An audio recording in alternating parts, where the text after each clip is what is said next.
Welcome and thank you for tuning in to TED4EH. This is episode 1.1, as promised. Today's first episode is focusing on Sir Delphos and Sir Nevron's story, history if you will, of the birth of the Emerald Hills. The Emerald Hills is currently preparing to celebrate its 20th year anniversary, a second in the game only to the Burning Lands Kingdom. So we went ahead and got together on a beautiful Saturday afternoon at Midnight Sun, a park that meets in Garland, Texas. They were gracious enough to share their story. It's an interesting one, and it's going to be parted out hopefully into 3 episodes. And so without further ado, let's go ahead and listen in. Snowballed after that. Oh yeah. And I remember going every weekend or every other weekend out to Raina's house to sing around the fire and be SCA and kind of lay in the groundwork of my own persona by interacting with these people, having a couple of good interactions and a couple of not so great interactions involving the thievery of somebody's weapons belt or something to that effect. But in the end, they were pretty much on board, so we already formed a core group of people. They already had factions. There was the Wolf Pack with Lance and Reinhold, and then there was the Argent Moon with Gareth and Gwendon, and there was Sable Pride with Nev, myself, and Taz. So there was already groups of individuals that hung out with each other that didn't really associate with the other groups. So we already had factions building up. Our first battle game was Sable Pride versus Wolf Pack and friends thereof versus each other. When was it? Where was this? At Duncanville Park, Lakeside Park in Duncanville, March 23rd, 1988, right? 88. And our first sign-in sheet, we had like 13 people on the sign-in sheet. That right there told me it was going to be a good thing. We never looked back after that. It was, at times we had 100 people on our sign-in sheets, and like any new group, we had our growing pains. People wanted more than they put in. People expected more than that, I mean, it's like any new starting group, everybody thinks what they're doing is worth a knighthood, and what everybody else is doing is not worth crap, so it was kind of rough in the beginning, but looking back at it though, we needed that kind of stuff, I mean, the controversy between the groups, between just Sable Pride and Wolfpack was enough to fuel everybody showing up every weekend just to see what crap would start from that. Without, you've got drama, conflict, you've got interest, you've got theme. Yeah. We didn't have to orchestrate our role play back then because all of our personal animosities, per se, our dislikes and likes and our quirks all played into our role play. Yeah. And the interaction just evolved naturally. Yeah. Sometimes good, sometimes not so good. There was a group that we encountered as a young, Emerald Hills Amped Guard group. We encountered another group, and they were not Amped Guard. They fought with what we thought were not so safe weapons, and we basically, in a matter of a month or 2-3 weekends, absorbed that entire group. That was what was later to be known as Ironclad. Oh, those Xerxes, and who's now Sir Gavin Quinn. Yeah. Okay, but they had their own little group. They were not Amped Guard. Yeah. They fought with Xerxes PVC. actually played, Gavin actually, I believe he actually was SCA type person, and he was one of those people that, because he had done SCA, he thought he'd just come out and roll over all the Amped Guardians, and he had a rude awakening. We have basically, Amped Guard absorbed that entire group.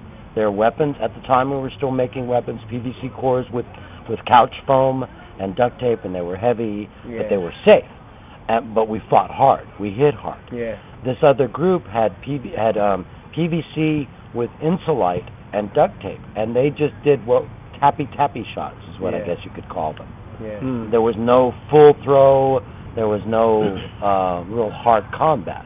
And when we found their park, and I guess you could say invaded, for lack of a better word, but it wasn't animosity. There wasn't any malice involved. It was just a bringing together of more people. And they saw our weapons were more what looked like maybe professional or maybe better put together, safer. Our combat was harder. Our combat was harder, faster, more aggressive, faster, stronger. And they liked it. They gravitated to it. Bionic and we Amp picked up 10 members within 2 weeks. So we almost doubled our group by picking up that group and absorbing them into the collective of AMPCAR. Now, I know if the listeners were to look up the first newsletter of the Emerald Hills, there's actually a letter or two written by, who was it, talking about you two guys showing up again, and we had to sign in, and this and that and the other. There's a little bit of history. I think it's in the first newsletter. Well, they used to, every week in the early days, every newsletter had a recap of what happened at the battle games during that previous same month or 2 months. You would get this date, this so-and-so happened, so-and-so showed up, it was a great day, we had some good fighting, we did this. And we do that. It was almost like a journal entry for the kingdom on every weekend. Yeah, we got the idea because the Burning Lands were doing something similar. That's where they get the first 100 days of AMPCAR. And we basically did the same thing, except, it's all been lost in the archives. It'll show up along with the Dead Sea Scrolls, I guess, or something like that. But it's along that line, I'm not sure I know exactly what it is you're talking about. I'd have to see the video to be sure. Post up the link. Okay, so Sir Nevron, you moved down here first. Yeah. And there was no AMPCAR. None. Hell, I never even saw AMPCAR when I was living in El Paso, and it was already being played. Is that right? 84. I moved up here in October of 84. I moved up here in October of 84. Was already going I saw the SCA at Tobin Park in El Paso. I saw the SCA. I pulled up, I was riding my motorcycle around, and I pulled up and watched these guys beat each other up. That's actually the same park that AMPCAR started at. Oh, yeah? They did not start at... They played on a different day or something like that? They actually started at that picture of Tawny being knighted. She's the first knight in AMPCAR. There's actually a picture of her, and they're at Tobin Park. Yeah, because that was right behind where you used to live. Right behind where I used to live. Oh, wow. How about that? Yeah. So, see, Nevron introduced me to Dungeons and Dragons many, many years prior to that. Hundreds of years ago. And so when I first ran into AMPCAR in El Paso, out riding my motorcycle one beautiful Saturday afternoon, I ran into some crazy Viking-looking guy, 6-foot-tall, fur-covered Viking-looking guy standing in a memorial park, and I'm like, oh, I have got to check this out. And what's the story as to this?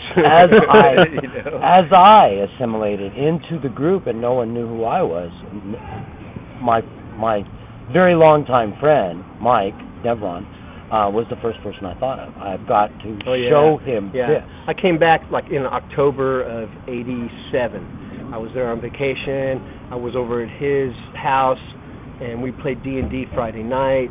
He said, come by and pick me up Saturday. There's something I want to show you. I said, oh, sure, bro, sure, why not?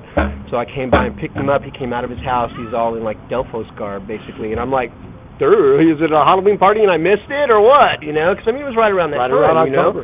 And he, here, take me to this park. He showed me where to go. We pulled up, and these idiots were running around, smashing each other with what looked like, sticks. But he explained to me that it was foam padded. We stood on the field and watched for a while. Then we went over the hill and stood around and talked some more. And the battle game came and evolved over the hill, let's say, to what is now called, or was then called, Assassin's Run. And people were coming over the hill. They'd see Delphos and they'd be like, Delphos, are you playing? He's like, no, I'm not playing. And I was totally mundane. And they're like, are you playing? I'm like, no, But it just I could see the evolution of one guy and then another guy, and then they'd hunt him down and kill him, and then there'd be more and more ants over the hill, and it was just got me quick. And then I got on the field and in a trench type thing, and that was the end of it right there. I knew this was what I wanted to do. It's everything I wanted. A little fantasy, little stick jockery type stuff. We've played around with, in a form of martial arts one way or another most of our lives. This just allowed me to do exactly what I had been doing, but on a safer manner. When I was living in California in the Navy, we used to beat each other up with plastic baseball bats. Had to buy 2 or 3 of them before I went out. We'd go out in the hills behind Berkeley and beat the crap out of each other with these plastic baseball bats, hide in the shadows of the dark, So I'd step in the shadow and run away. We'd have fun like that. No idea. But, anything like that even existed, I had no idea. And then, poof, he shows me what it is. Like I've always said, the only evil thing Delphos has ever done to AMPCAR is bring me into it.